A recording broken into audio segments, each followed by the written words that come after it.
All right, we're live. Well, welcome everybody. Thanks for being here and taking part in this wonderful occasion.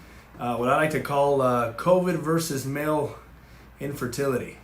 A few years ago, I would have never imagined we'd be having this conversation, let alone on a social media platform. This is really what I think COVID has brought about is people have gotten very clever in being able to bring this information out to you.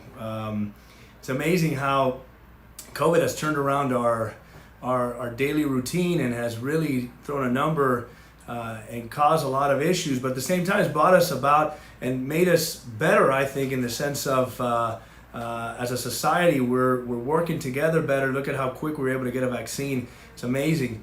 And so today I want to talk about a couple different things. I think it's incredibly important to bring about awareness, because when you think COVID, you think, oh yeah, it does a number to your lungs, causing shortness of breath, fibrosis. Once these particles get in there, it can really mess with your pulmonary system. But it also has these other aspects beyond just I lost my sense of taste and smell.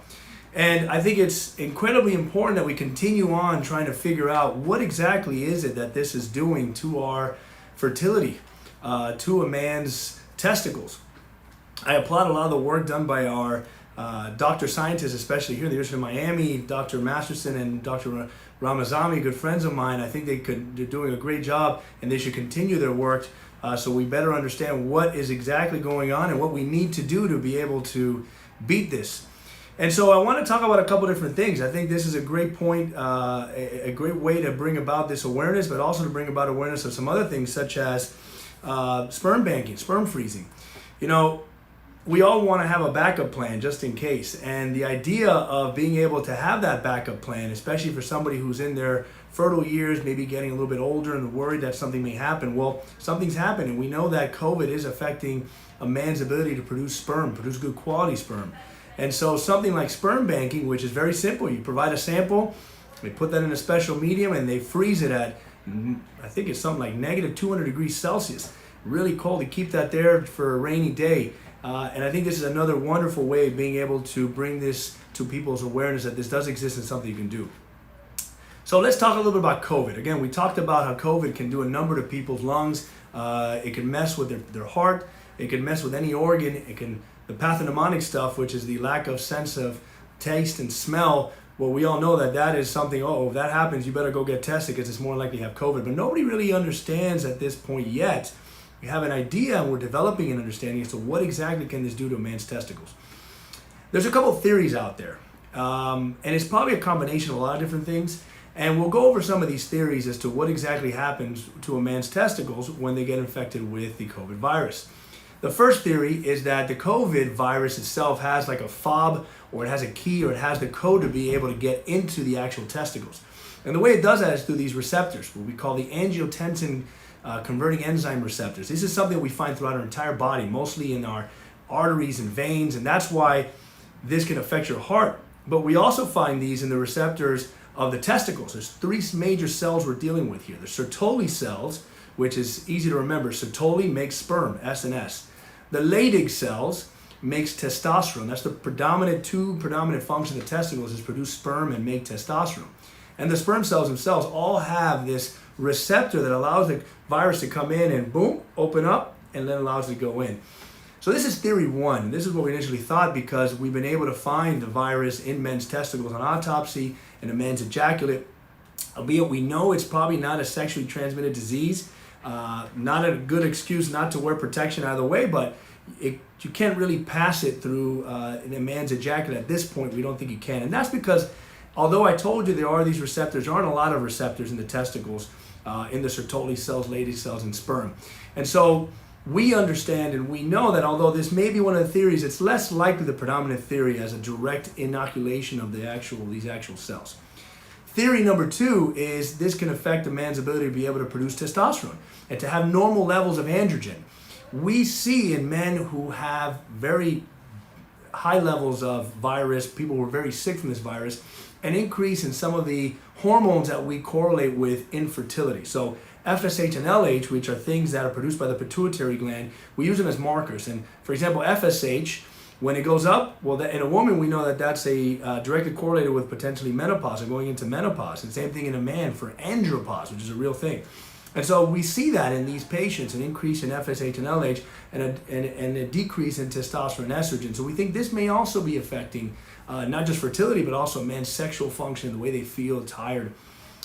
The third and fourth theory is probably the more likely the predominant aspect of why a man's fertility may be affected by COVID. And that's number 3 is the big one, inflammation. So what happens when COVID gets into your body? Well, in the lungs, for example, it creates all this inflammation by causing what we call a cytokine storm. And this cytokine storm brings all of these inflammatory mediators that will then get your body to produce all this inflammation, which causes scarring and causes really whatever organ system you're dealing with to shut down. And the same concept happens in the testicles. You see this cytokine storm, this inflammatory storm that gets into the testicles, and what happens? Well, the testicles themselves have a wonderful barrier that prevents anything else from messing with them. The best way I can describe it, I'm sure there's a lot of Game of Thrones fanatics out there. You had the Great Wall. Well, this is like the Great Wall. It prevents this microenvironment that's really privileged and doesn't allow things to get in and out. And when you have all this inflammation, well, that wall, it's like the ice dragon from that episode. It just tears it down. It's like somebody dropping a bomb and creating now all these pores and holes in this wall. And we think this is probably where a lot more of these virus particles get in, is through this route and not so much having the key. And so once the inflammation gets in, you have all this destruction that can happen to the actual function, the Sertoli latex cells in the sperm, and we see it. We see it with the decrease in morphology and motility, the decrease in the concentration. So inflammation is a major factor here. Fever, number 4, is another major one. And we know that the testicles like to be at a certain temperature. That's why when somebody is hot, testicles drop. Somebody's cold, they hide real close to the body. And when somebody's having fevers because of the COVID virus, especially those that have had high viral loads, like long time fever, many days of these high hyperexia or very high levels of fever, that's really going to affect the testicular function, effects spermatogenesis. The last 2 theories, which again I think we all think is more of a combination of everything, is side effects of medications. So corticosteroids is a very common thing that people take when they have COVID. Interferon, these are all things that are great to help your body try to recover from this, which is incredibly important. Forget fertility, you want to survive this thing, but it can definitely cause a man to take a hit when it comes to fertility. The last one is the psychological effect, and this is something that's very interesting.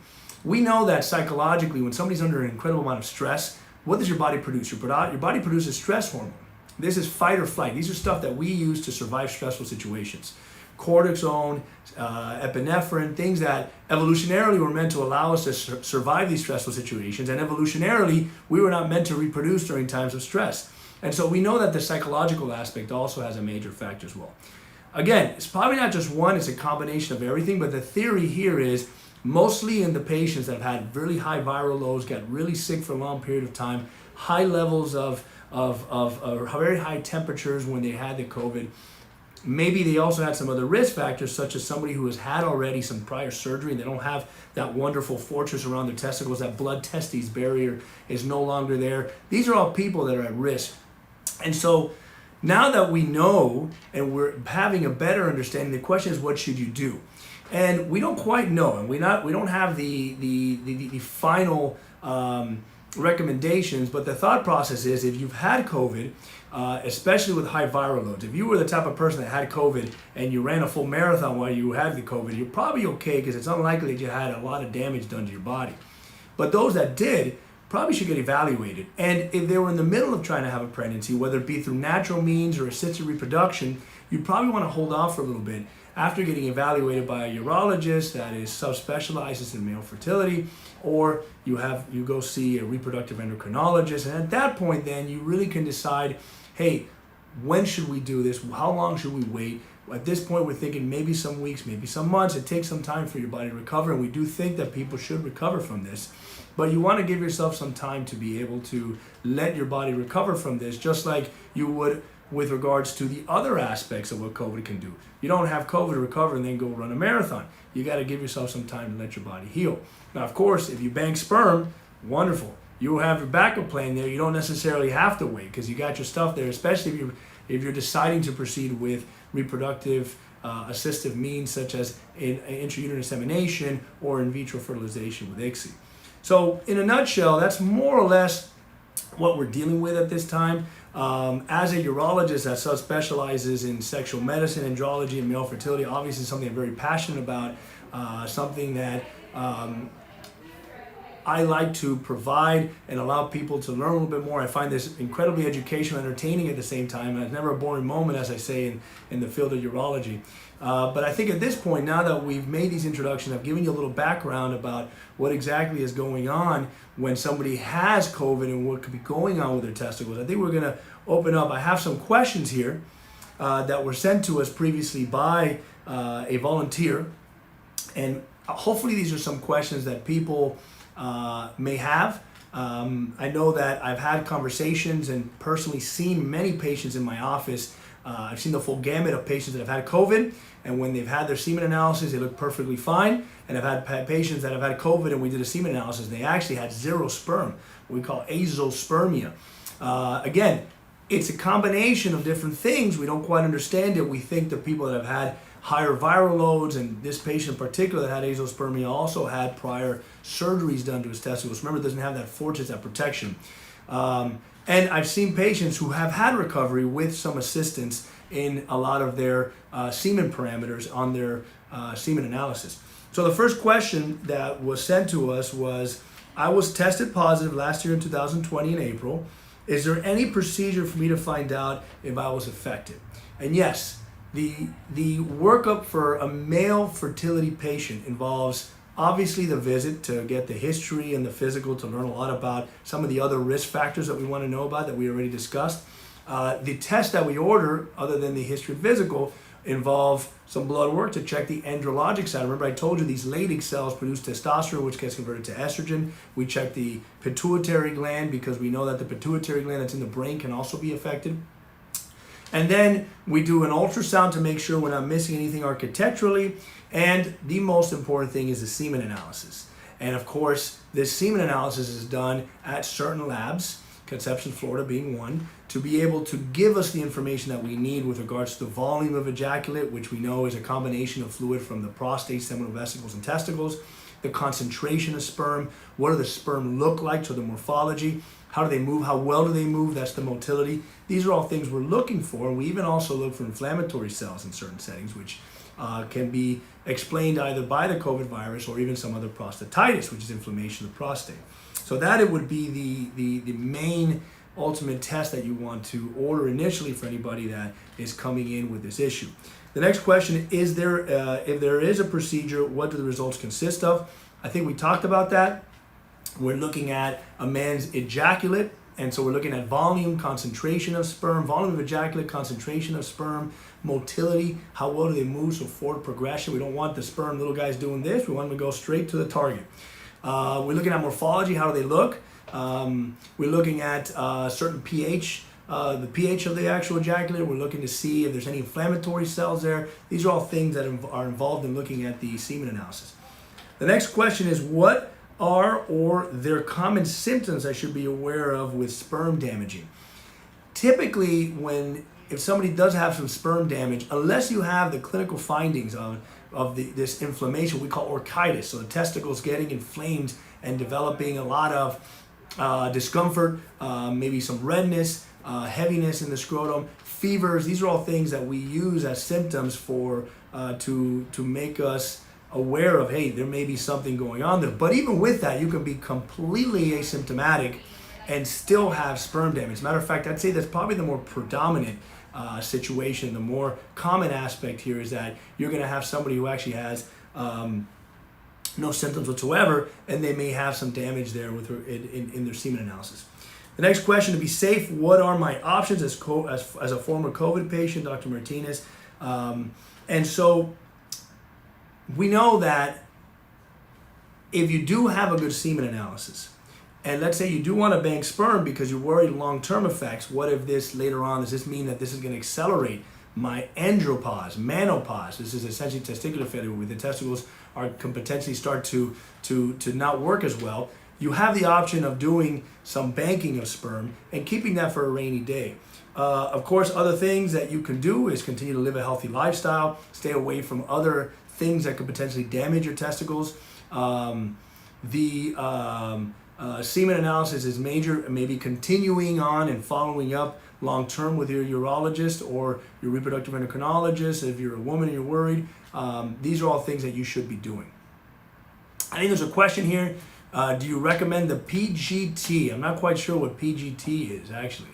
Maybe if you can elaborate on that. I'm reading now on some of the questions that are being sent. Let's see if they send it. I don't see it. I see a lot of people still joining on, which is great. If anybody has any questions, please feel free to send them. I think you can also try to chime in and call.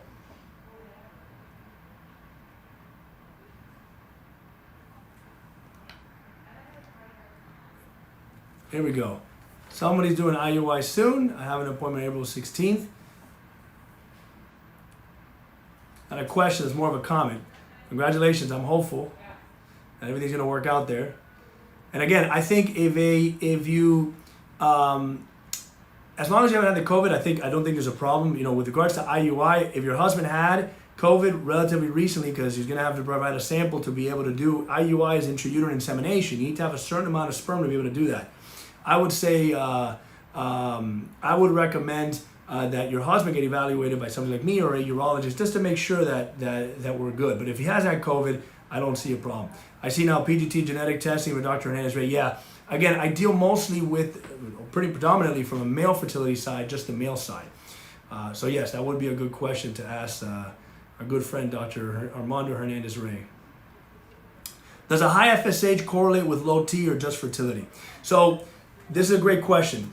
We know that there is a lot of cross, both Leydig cells and Sertoli cells talk to each other. These are the predominant cells that make up the testicle. And so FSH, which is created by the pituitary gland and stimulates the Sertoli cells to produce sperm, we know that that's the predominant, that's what we use it mostly for. But realize that the testicle themselves, what you're going to see first when a man's testicles start to malfunction or not work as well, is changes in their fertility, their spermatogenesis. Because it's a lot more sensitive of a process for a testicle to make sperm than it is for it to make testosterone. So there is a correlation, but not as much. Once we start seeing the high LHs, that's when we worry about issues with low testosterone. We have been asked if the vaccine can cause infertility. At this point, we don't think so. And actually, we think that the virus itself, getting infected by the virus, is a much higher risk of developing fertility issues with regards to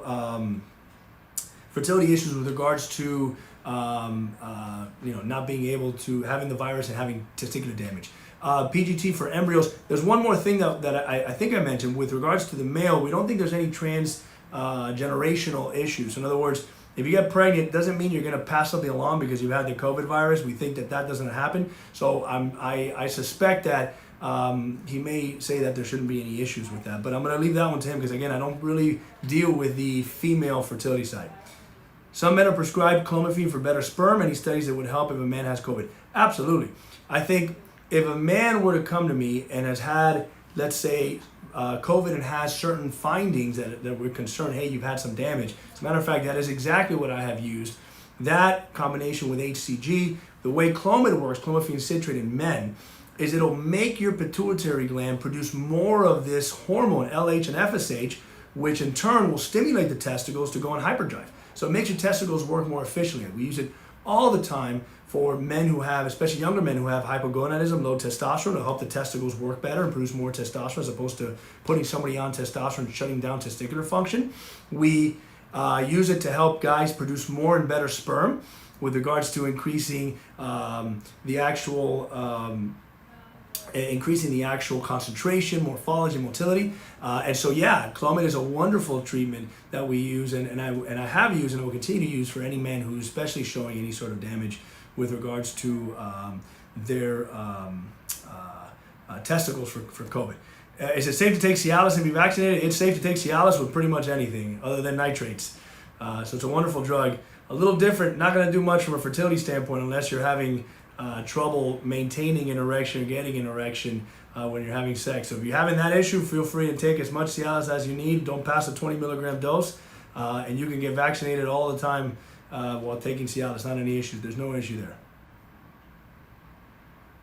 Great questions.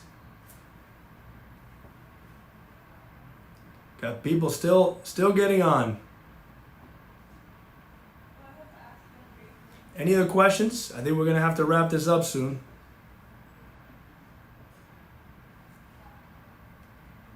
All right. Well, it's a pleasure. Thank you so much. Again, Dr. Daniel Martinez from Urology Specialty Care. Feel free to reach out to us if you need anything. And remember, if you have, protect yourself from COVID, of course, most important thing. If you're worried about something with regards to having COVID infertility, there's plenty of resources out there. I'm happy to see you guys in the office. And of course, for the females that are having any issues, feel free to make an appointment here at the Conceptions, Florida. And don't forget sperm banking. It's wonderful. It's a great way to be able to prepare yourself for any sort of rainy day, okay? You guys